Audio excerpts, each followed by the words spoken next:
Before transformers, models for tasks like translation relied heavily on recurrent or convolutional networks.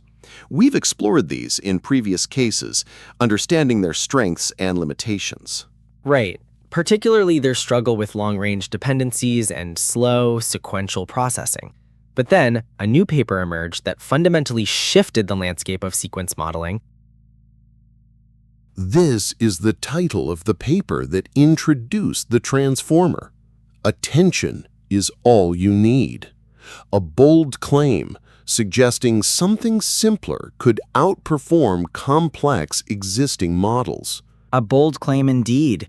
At the time, attention mechanisms were already a component within those complex recurrent models, not the entire architecture itself. Here, the authors lay out their core innovation, a new architecture, the transformer, built entirely on attention. Crucially, it abandons both recurrence and convolutions.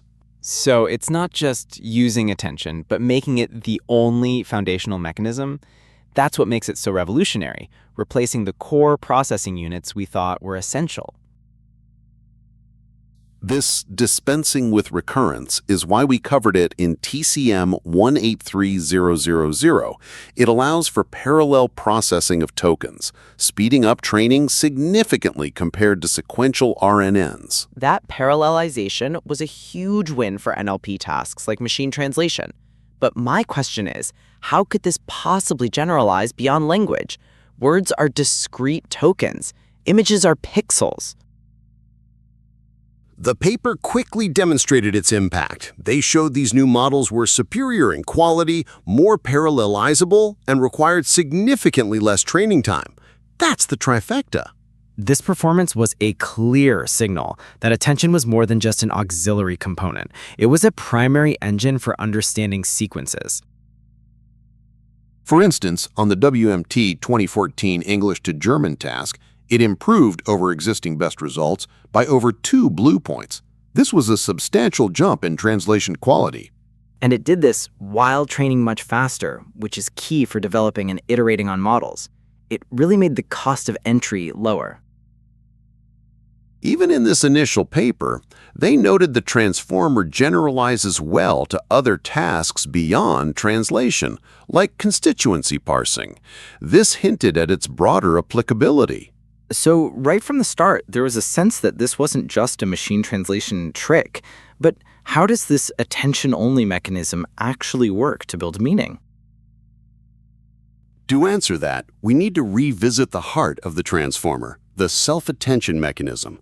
We've introduced it before, but let's dive into its mechanics in detail.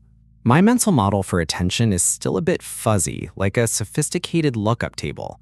I'm ready to clarify what's actually happening when attention focuses.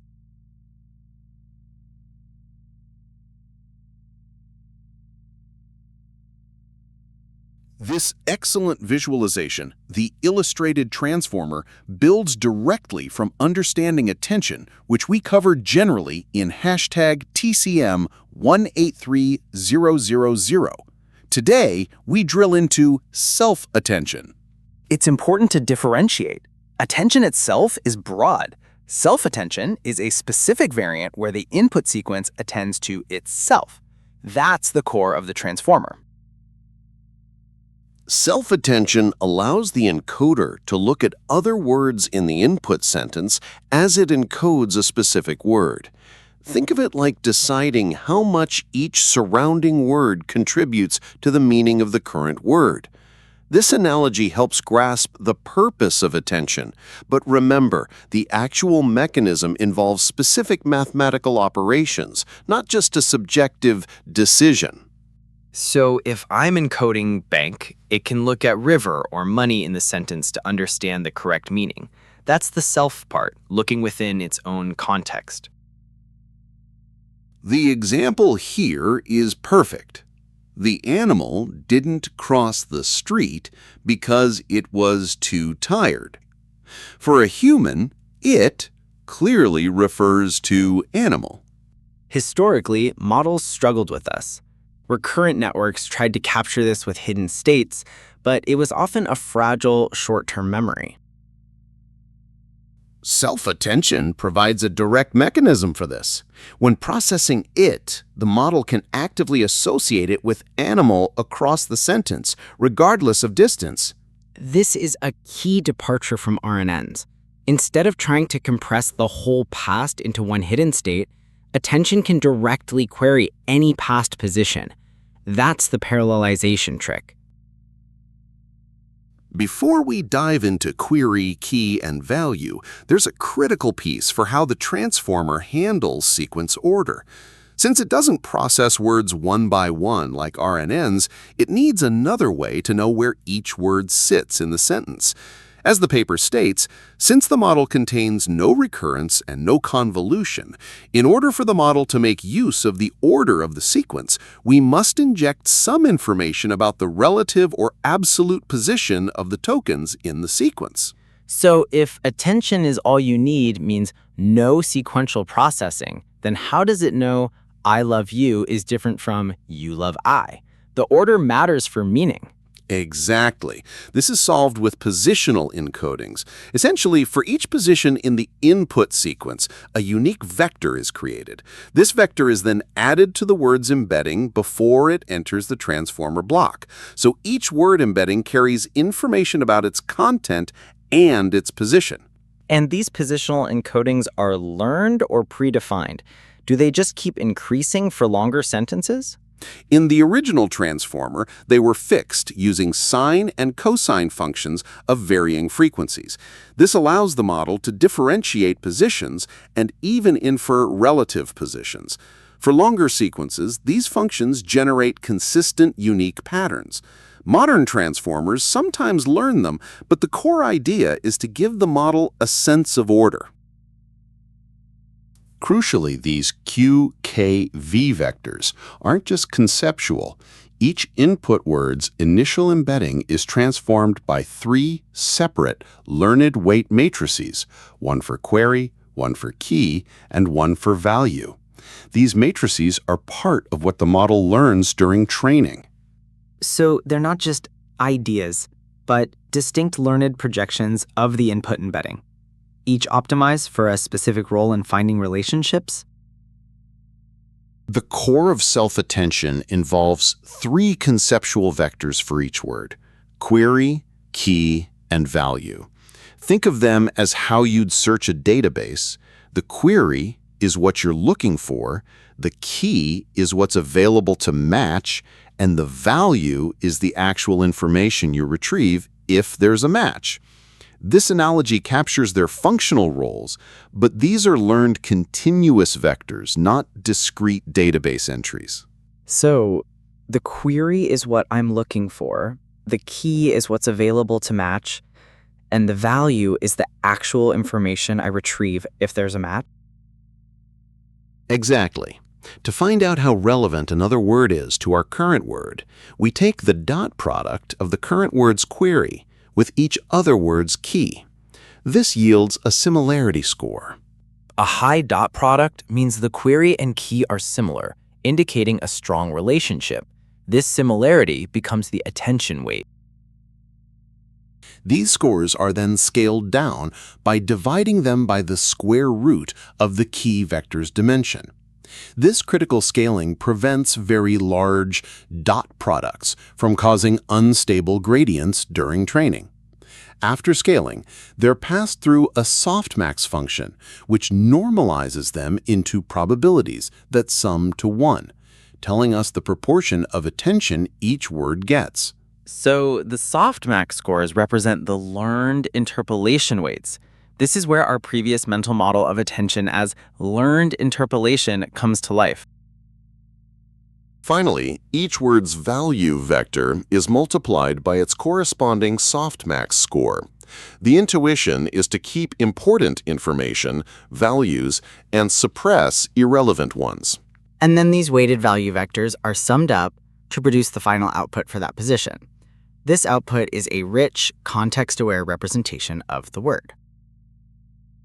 One common confusion is that QKV vectors must be smaller than the embedding. This isn't a hard rule, it's an architectural choice for multi-headed attention, often for computational efficiency. So the key isn't their size, but that they provide different lenses or projections of the original word embedding to capture different aspects of similarity and content. This QKV-driven self-attention is the engine. Now, with this detailed understanding of how it processes sequences of words, the question becomes, can we apply the same engine to images? That's the leap that still feels a bit magical. How do you turn an image, a grid of pixels, into a sequence of tokens that this mechanism can understand?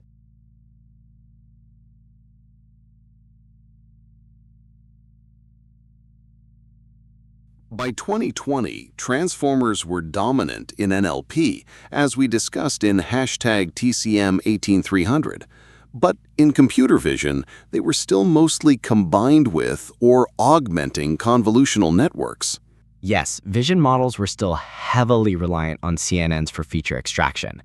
The idea of a pure transformer for images felt counterintuitive after years of convolutional supremacy. The title of this paper, "An Image is Worth 16 by 16 Words," immediately clues us into their core idea, treating parts of an image as if they were words in a sentence. This is the sequence of tokens abstraction at play, extending it from literal words to visual components. It's a conceptual bridge we first touched on in HTCM 213005. Their key finding was that a pure transformer, without any convolutions, applied directly to sequences of image patches, performs very well on image classification. So the pure transformer means we take the exact same transformer encoder blocks we just detailed for NLP and feed them visual data instead of textual data? Precisely. The intuition is to slice the image into fixed-size, non-overlapping patches, say 16 by 16 pixels. Each patch is then flattened into a vector and treated as a token. So a 224 by 224 pixel image would become a sequence of 196 patches, 14 by 14. Each of these patch vectors, along with positional information, is then fed to the transformer.